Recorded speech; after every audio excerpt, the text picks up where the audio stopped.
Comment rebondir après une terrible désillusion? C'est tout l'enjeu de cette deuxième partie de Tour de France pour Thibaut Pinot, qui était le leader désigné de cette équipe au départ du 100e Tour de France. Thibaut Pinot va-t-il pouvoir se reconcentrer sur de nouveaux objectifs? C'est évidemment ce sur quoi toute l'équipe a travaillé durant la journée de repos.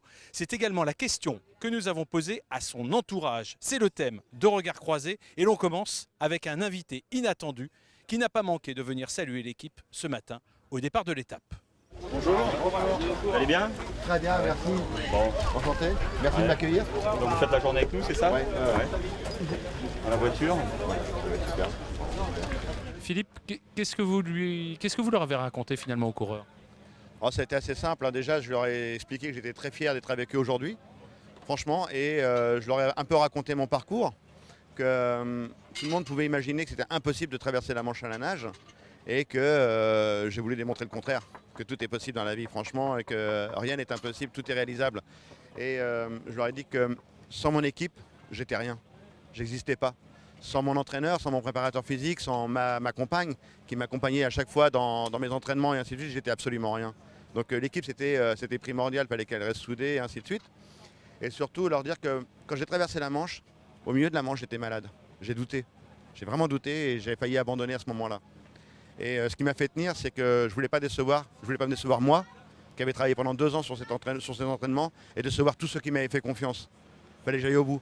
Même si on est dans le creux de la vague, bah, ça peut remonter et il peut se passer quelque chose d'incroyable. On a eu une journée de repos assez exceptionnelle parce que déjà on était dans un cadre un peu idyllique, on était à Pimbron sur une pointe entourée de mer Que vous connaissez bien. qu'on connaît bien puisqu'on est en stage depuis 3-4 ans.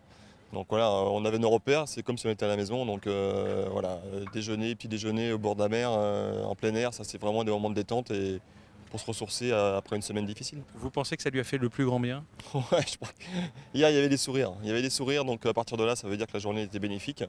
Et ce matin c'est pareil, dans le bus il y avait des journées et puis en plus on a un invité un peu prestigieux qui nous ramène à la réalité des choses et surtout ça nous permet de relativiser ce qui nous arrive. Donc voilà, la journée est vraiment très bénéfique. L'année dernière, on a eu des super surprises. Cette année, c'est un peu plus difficile.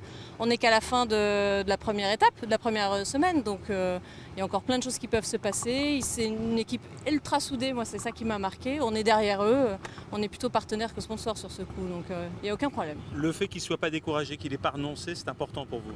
C'est des valeurs du sport, c'est le dépassement de soi, c'est l'envie d'aller au bout, c'est la gagne. Voilà.